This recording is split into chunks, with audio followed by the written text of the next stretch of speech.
Hi, thanks for joining us. I'm Chrissy Mernon.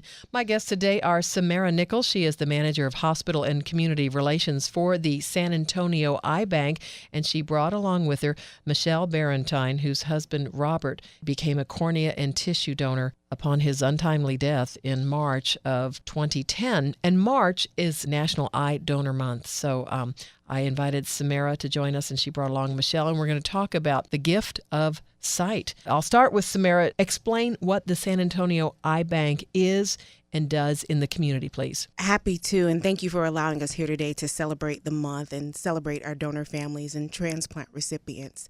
The San Antonio Eye Bank is a nonprofit organization that serves as a bridge between those who pass away who want to give the gift of sight and those individuals who need transplantations. We've been fortunate to work in the community for almost 50 years. Next year will actually be our 50th birthday or anniversary, but it's the privilege or the honor to serve those individuals, both the donor families and recipients, as that bridge. We hear a lot about, the need for organ donation, especially for kidneys. That's huge. Mm-hmm. So this is a little different, isn't it? This is a little different. Most individuals will see Grey's Anatomy, or you see a television show or a program about organ transplantation. And so cornea donation, tissue donation often doesn't get the same spotlight, but it is very important for those who need it. Last year, there were over 40,000 individuals in the U.S. that received cornea transplants. So the need is very great, even though it may not get the same publicity or awareness that organ donation is. And it's only because of families like Michelle that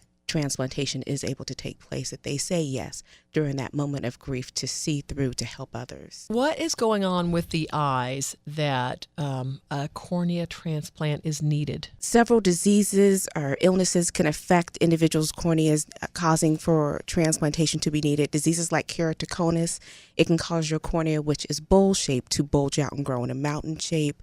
From Fuchs dystrophy is a disease that can cause individuals to need a transplant. If that cornea is infected, typically you can take medicated drops or ointments to treat infections, but sometimes those don't work and individuals will need a transplant. Actually, last year, one of the patients when taking down the Christmas tree from his home, one of the pine needles from the Christmas tree pierced through his cornea, and those medicated drops and ointments didn't work, and he needed a transplant. So several diseases, illnesses, injuries can cause individuals to need a transplant. Last year, we helped with over 300 South Texans receiving the cornea transplants that they needed. So if your cornea is damaged, are you blind? If the cornea is irreparably damaged, typically your cornea is really resilient, but if that cornea is irreparably damaged, then it will cause blindness. And the only cure for that, the only healing for that will be a transplantation. So everybody usually is born with two corneas. Correct. Do the anatomy of the eye for, those of us who slept through biology. Well, the cornea, it's one of the surface layers of the eye. So the cornea just allows the light to focus in. Some individuals call it the window to the eye. If your cornea is damaged or abrased to a point that it can't allow light to pass in, then you aren't going to be able to see. So what are some of the other things that happen to people's eyes where you've talked about disease, but you also talked about accidents. So I think, what's more common, disease or accidents? Or are they pretty even? I would say pretty even. It all just depends on how severe that cornea is damaged. So you talked about a pine needle to the eye. Mm-hmm. What are some other things that you've heard of? I think about glass. Shards of glass would be damaging. True. I haven't known that case specifically. I'd known a young girl who had been wearing contact lenses. From the age of 2, she had been wearing glasses. She turned 16, got contact lenses. She was really excited, but she really wasn't cleansing her contact lenses the way she was supposed to. She received an infection in both of her eyes. She got some medicated drops to treat the infections, but for some reason, the medicated drops just really didn't adhere to one of the eyes, one of the corneas. And a year later, she was kind of going through the same routine, really not cleansing the way she was supposed to. The infection was still persisting, and she went swimming in a local pool here during the month of August when it's really hot, heated up. Well, it just happened that a parasite from the pool happened to land into that eye that never adhered to those medicated drops, and things went drastically wrong for her, and that led her to need a transplant. Wow. How long does a transplant take?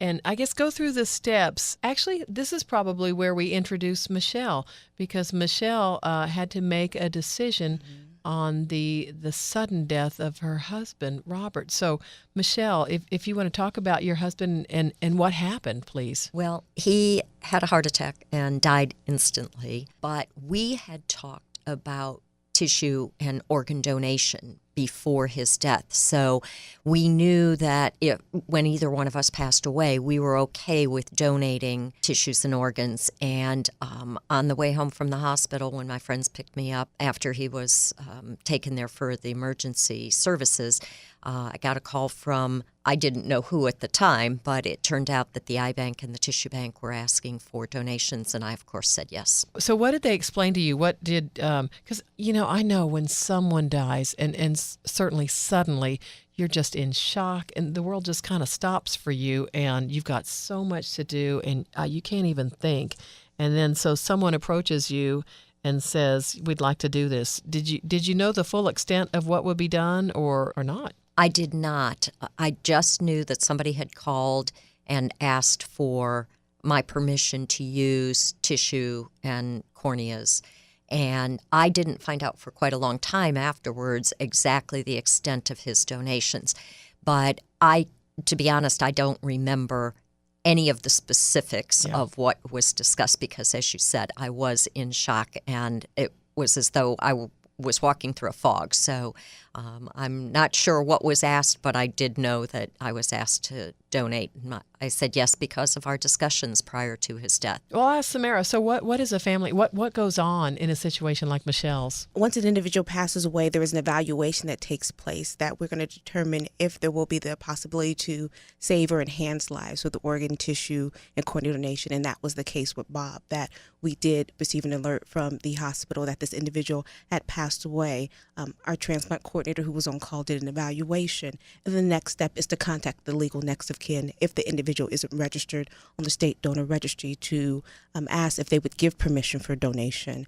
But that's such the caveat, that's the key for donation, that families, and one of the reasons we call families our heroes is because in that moment of grief when Michelle has just lost her husband and maybe starting to think about funeral plans and who I need to call, and his children, what have you, can see through that fog to say, wait, we talked about donation. This is something he would have wanted. So maybe if I don't understand it, I know he wanted to donate, so I'm going to say yes, and let's go through this process. And then maybe a week later, maybe even the next day later, let me make sure I get details about it. But when I was asked about that, I said yes. That's what makes donation possible. So you'll hear us in the community, those who work in organ, eye, and tissue donation, call the families our heroes, because they really are.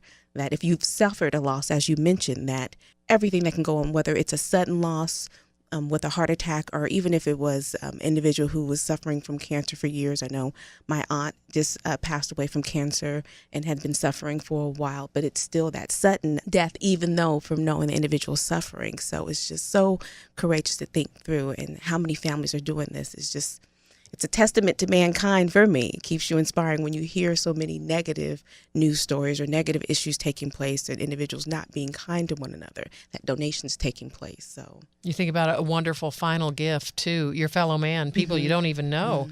And so, Michelle, what did you find out later as far as, when you hear about donation?